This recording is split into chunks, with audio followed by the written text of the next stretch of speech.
네, 아까 전해드렸던 뉴스 속보죠. 자세하게 좀 알아보겠습니다. 중남미 순방을 마치고 귀국한 박근혜 대통령이 이완구 국무총리의 사표를 수리했습니다.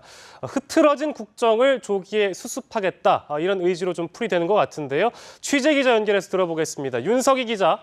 네, 박근혜 대통령이 이완구 국무총리의 사표를 공식 수리했습니다. 이 총리가 성완종 리스트 파문과 관련해 지난 20일 밤 사의를 표명한 지 일주일 만입니다.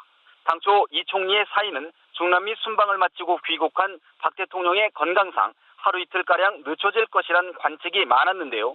금품 수수 의혹으로 임명 2개월 만에 사퇴를 표명한 이 총리의 공백을 서둘러 메워 전국 혼란을 최소화하겠다는 의지로 풀이됩니다.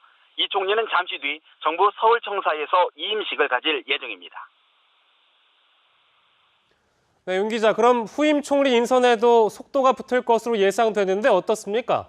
네, 그렇습니다. 청와대는 이미 기존 후보군에 대한 인사 검증 결과를 토대로 새 총리 후보자 지명을 위한 준비 작업에 착수한 것으로 알려졌는데요. 하지만 상황은 그리 녹록지 않습니다. 당선인 시절까지 포함해 박 대통령이 지명한 5명의 총리 후보자 가운데 3명이 임명장을 받기 전에 낙마한 전례가 있기 때문입니다. 여권 내에서는 만일 총리 후보자 낙마 사태가 이번에도 재현될 경우 전국 수습은커녕 레임덕만 앞당겨질 수 있다는 우려가 팽배해 있습니다. 이에 따라 후임 총리 인선은 속도를 내기보다는 충분한 시간을 두고 이루어질 것이란 관측도 적지 않습니다. 검찰의 수사 진행 상황을 지켜보면서 29일 치러지는 재보선 결과도 지켜볼 필요가 있기 때문입니다.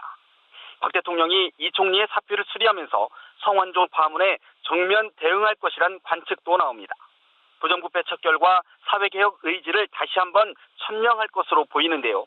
이번 파문을 정치뿐만 아니라 사회 전반의 적폐를 해소하는 계기로 삼아 개혁 드라이브를 걸겠다는 의미로 풀이됩니다. 공무원연금 개혁과 노동시장 구조 개선 등 성완종 파문으로 약화된 국정과제의 추진 동력을 회복시키겠다는 포석도 깔려있다는 분석입니다. 지금까지 청와대에서 전해드렸습니다.